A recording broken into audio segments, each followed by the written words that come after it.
안녕하세요, 지인 언니예요. 오늘도 반갑습니다, 여러분. 오늘은요, 여러분의 열화 같은 요청은 아니고, 꽤 여러분이 제 그 스킨케어 루틴하고 어떤 제품 쓰세요? 라고 궁금하다고 댓글을 남기셔서 그거를 준비를 해봤습니다. 스킨케어는요, 성분도 중요하죠. 하지만 어떤 순서로 발라서 피부의 길을 열어주냐, 또 성분끼리 궁합이 좋냐, 또 충돌이 있냐, 이걸 잘 알고 쓰는 게 진짜 중요하거든요. 현재 제가 쓰는 제품들은요, 제가 최대한 정말 많이 알아보고 흡수율을 끌어올리는 그런 루틴으로 사용을 하고 있어요. 그거를 좀 오늘 공유하려고 합니다. 자, 그럼 출발해 볼까요? 세안부터 출발을 해볼까요? 저는 클렌징은 지금까지 무조건 오일만 써봤어요. 화장품은 오일로 지워야 가장 잘 지워진다라는 이런 신념이 있어서 지금까지는 쭉 오일만 써왔는데, 정말 처음으로 클렌징 밀크를 써봤습니다. 블랑네이처의 9배 어성초 버블 클렌징 밀크예요. 근데 이게 신기한 게요, 밀크잖아요. 근데 우리가 보통 생각하는 밀크 제형이 아니에요. 버블이에요, 버블. 그래서 거품으로 클렌징을 해주니까 일단 자극이 없어요. 거품으로 사사사사사 닦아주면 정말 세정이 잘 돼요. 근데 어느 정도 순하냐 하면, 제가 이 눈을 아이 메이크업을 안 지우고요, 그냥 얘로 이렇게 문질러줘요. 이렇게. 그래도 안 따갑습니다. 자극이 하나도 없어요. 저녁 때 메이크업을 한 다음에 이렇게 닦아내면 브라운색으로 싹 바뀌어요. 그 정도로 싹 잘 녹여내더라고요. 이게 주성분이요, 어성초 추출물, 녹차 추출물, 판테놀, 요것들이 이제 메인 성분들이라 진짜 순해요. 그러니까 거품으로 마사지를 딱 해주죠. 그 다음에 물을 묻히면요, 요게 비누로 바뀌어요. 거품이 또 싹 납니다. 비누 거품으로. 그래서 1차 세안이 정말 깐깐하게 됩니다. 보통 아침에 일어나서 아침 세안했을 때 쓸 때도 좋고, 또 자체만 발랐을 때는 이렇게만 클렌징을 해주고 있어요. 근데 아주 말끔하게 잘 지워지더라고요. 그러니까 유독 나는 클렌징 밀크가 잘 맞아 하시는 분들 있죠. 써보시면 좋을 것 같아요. 찐언니. 자, 이제 세안을 하고 나서 바로 뭘 발라야 돼? 그쵸, 비타민C를 발라줍니다. 근데 이런 댓글을 남기신 분들이 계시더라고요.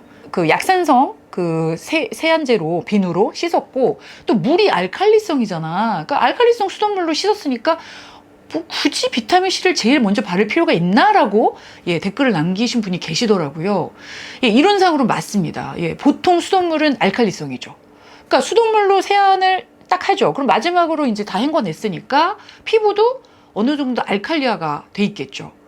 근데 제가 여러 번 얘기했잖아요. 비타민C는 산성 상태에서 발라야 흡수가 높아지는데, 이미 알칼리화된 피부에 처음으로 바르면 뭐해? 아무 소용없지 라고 생각할 수도 있죠. 하지만 이 알칼리화된 피부에 이 세럼을 딱 바르는 순간 이 비타민C의 강력한 산성 성분이요, 피부 환경을 즉각적으로 이 pH 농도를 확 낮춰줘요. 강제로 세팅을 해버리는 거예요. 그래서 피부가 산성이기를 기다렸다가 발라주는 게 아니라 이 비타민C를 바름으로써 피부를 탁 산성으로 바꿔주는 거예요. 그래서 만약 알칼리 상태를 해결하겠다고 이제 뭐 토너라든지 에센스를 먼저 바르죠.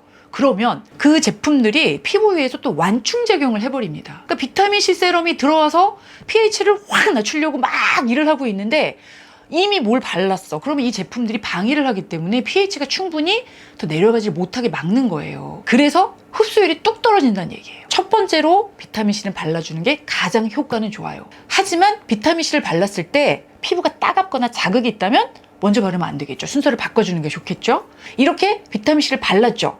그러면 무조건 3분 정도를 기다려줍니다. 비타민C 바르고요, 제일 중요한 게 저는 3분을 기다려줘요, 무조건. 그래서 저는 타이머를 항상 둡니다.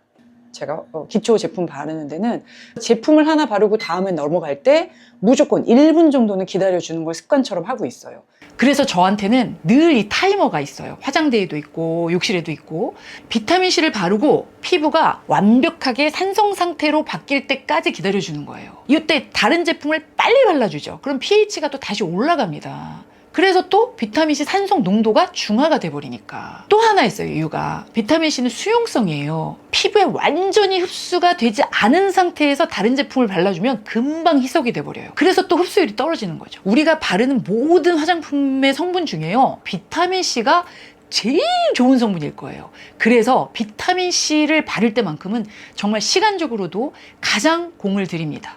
그 다음에 이제 바르는 게 요 퍼셀 유산균을 발라줍니다. 요거 다 썼어요.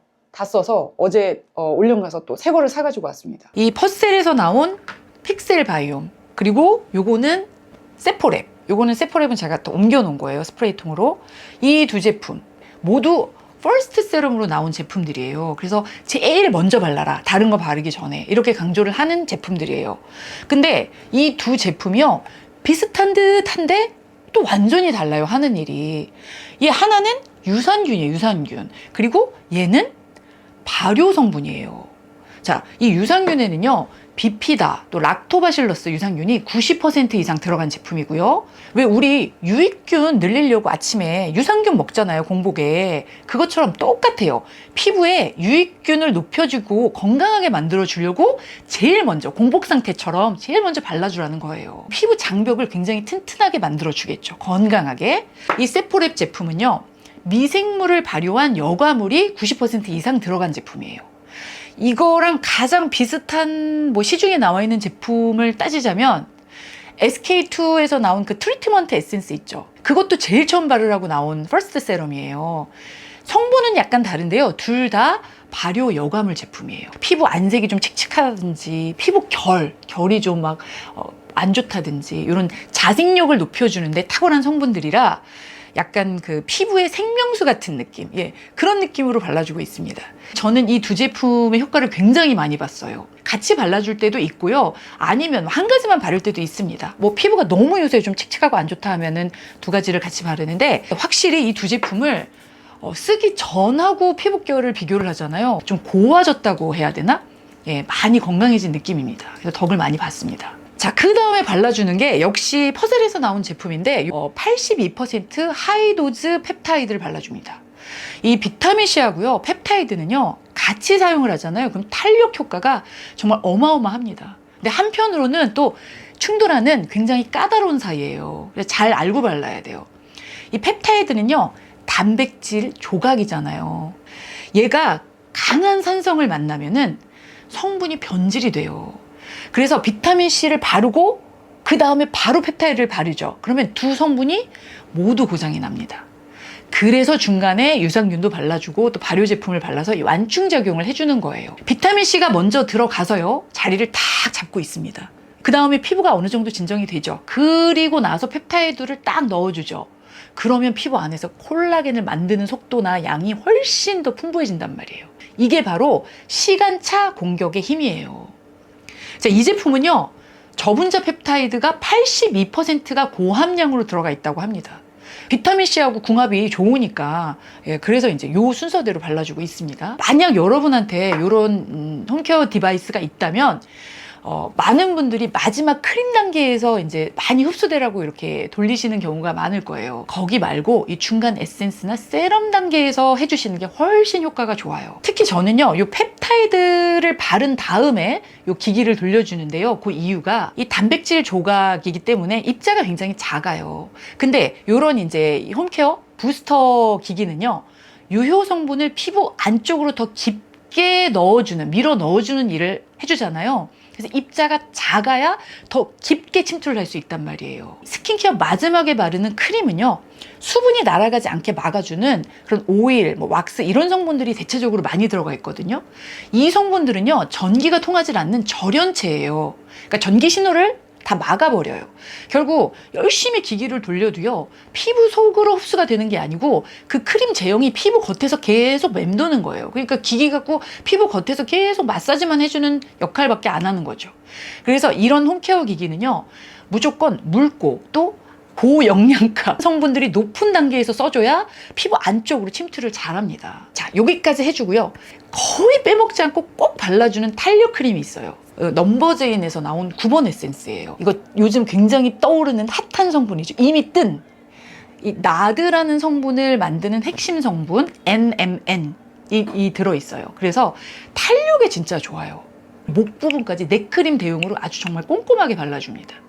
이거는 꽤 오래 써온 제품이에요. 뉴욕에서부터 계속 썼으니까. 피부가 이제 아까 막 그 비타민C도 바르고 펩타이드도 바르고 그래서 이 콜라겐을 만들기 위해서 이렇게 다 이제 상황을 만들어 놨잖아요. 근데 콜라겐을 피부 안에서 만들려면 힘이 필요하잖아요. 뭔가 배터리 같은 역할이 필요하죠. 그 힘을 만드는 배터리 역할을 해줘요. 배터리. 이제 마지막으로 크림 발라줘야죠. 예, 들깨 미백 크림을 발라줍니다. 요거는 미백 크림이라 그래서 밤에만 바르시는 분들이 꽤 많더라고요. 댓글 보니까. 아니에요, 여러분. 이거 아침에 발라야 더 좋습니다. 들깨의 핵심 성분에요, 루테올린하고 로즈마린산이 주성분이란 말이에요. 근데 이 두 성분은요, 광과민성 성분이 아니에요. 빛을 받아도 피부에 무리가 없어요. 막 기미를 만들거나 이러지 않습니다. 오히려 이 들깨에 들어있는 성분은요, 굉장히 강력한 항산화 성분이에요. 왜 우리 아침에 나가면 막 자외선 때문에 시달리잖아요. 그러면서 활성산소가 막 생기거든요. 그거를 막아주는 힘이 있어요. 그래서 비타민C, 들깨크림 요 조합도 정말 기미를 만들 틈을 안 주는 최상의 궁합이에요. 가장 중요한 건요, 선크림이에요. 선크림. 선크림은 정말 꼭 발라줘야 돼요. 예, 얼굴에 정말 눈두덩이까지. 왜 피부가 얇잖아요, 눈가가. 그래서 여기까지 꼼꼼하게 다 발라줘야 돼요. 찌머니. 자, 제가 이렇게 다 설명을 했잖아요. 오, 너무 많이 바르는 거 아니야? 너무 오반데? 라고 생각할 수 있는데, 제가 발랐던 제형들이 대부분 다 워터 제형이에요. 그래서 무겁질 않아요. 부담스럽질 않거든요. 자, 요 루틴대로 바르고 메이크업을 한번 해볼게요. 지금 파운데이션을 바르고 있는데 밀림 하나도 없죠. 제가 거의 이렇게 톡톡톡이 아니고 거의 문대고 있잖아요. 벅벅벅 때밀듯이. 밀림, 뭉침 전혀 없습니다. 그러니까 내 피부는 이 정도 루틴은 다 수용을 해줄 수 있는 거예요. 저는 이 루틴대로 발라주고 요즘 아주 좋은 상태입니다. 예, 뭐 크게 불만 없습니다. 하지만 세상에 또 다른 좋은 또 제품들이 너무너무 많이 있으니까 또 열심히 찾아서 바르고 또 열심히 해봐야죠.